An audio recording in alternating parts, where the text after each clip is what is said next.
सरकोपीनिया। उम्र बढ़ने के नतीजे में ढांचे के पट्टों का कम होते जाना ताकत का जवाल है। ये एक खौफनाक सूरत-ए-हाल है। आइए सरकोपीनिया पर गौर करें। नंबर 1, ज्यादा से ज्यादा खड़े रहने के काबिल होने की आदत पैदा करनी चाहिए। कम से कम बैठें, बैठ सकते हैं तो कम से कम लेटें। नंबर 2, अगर कोई अदैर उम्र अस्पताल में दाखिल हो तो उसे मजीद आराम करने को न कहें। लेटकर आराम करने और बिस्तर से न उठने का मशवरा न दें। 1 हफ्ते तक लेटने से पट्टों की तादाद का कम अज कम 5% कम हो जाता है। बूढ़ा आदमी अपने पट्टे दोबारा बना नहीं सकता, बस एक दफा गए तो गए। आम तौर पर बहुत से बुजुर्ग जो मददगारों की खिदमत हासिल करते हैं अपने अजलात तेजी से को देते हैं। सरकोपीनिया ऑस्टियोपोरोसिस से ज्यादा खौफनाक है।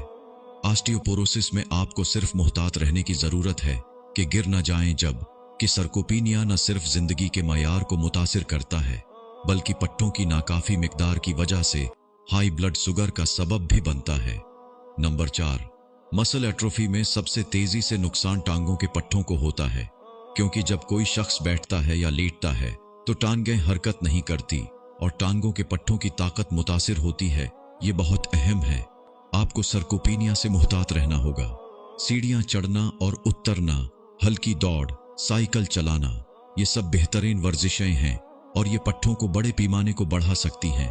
बुढ़ापे में बेहतर मयारे जिंदगी के लिए अपने बुजुर्गों और प्यारों को ज्यादा से ज्यादा भेजें ताकि इंसानी पट्टों को जाया होने से बचाया जा सके। बुढ़ापा पांव से शुरू होता है। अपने पांव को मुतहर्रिक और मजबूत रखें। जैसे जैसे हम बड़े होते जाते हैं हमारे पैरों को हमेशा मुतहर्रिक और मजबूत रहना चाहिए। अगर आप सिर्फ 2 हफ्ते तक अपनी टांगें नहीं हिलाते तो आपकी टांगों की हकीकी ताकत 10 साल तक कम हो जाती है। लिहाजा बाकायदा वर्जिश करना और पैदल चलना बहुत जरूरी है। पांव कालम की एक किस्म है जिस पर इंसानी जिस्म का पूरा वजन है। हर रोज पैदल चलना जरूरी है। अहम बात यह है कि इंसान की 50% हड्डियां और 50% पट्टे पांव में होते हैं। क्या आप रोजाना पैदल चलते हैं? इंसानी जिस्म में सबसे बड़ा और मजबूत जोड़ और हड्डियां भी टांगों में पाई जाती हैं।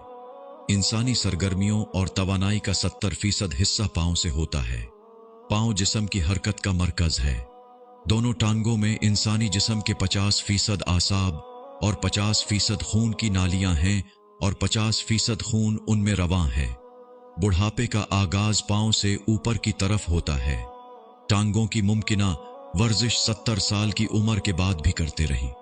हर रोज कम अज कम 30 से 40 मिनट तक वक्फे से चहल कदमी करें ताकि ये यकीनी बनाया जा सके कि आपकी टांगों की मुनासिब वर्जिश हो रही है और आपकी टांगों के पट्टे सेहतमंद हैं। इस अहम वीडियो को अपने बुजुर्गों, दोस्तों और 40 साल से ऊपर के अहबाब को जरूर भेजें, क्योंकि हम सब रोज बरोज बूढ़े हो रहे हैं। या अल्लाह हम सबको बुढ़ापे में बीमारियों से बचाए। आमीन।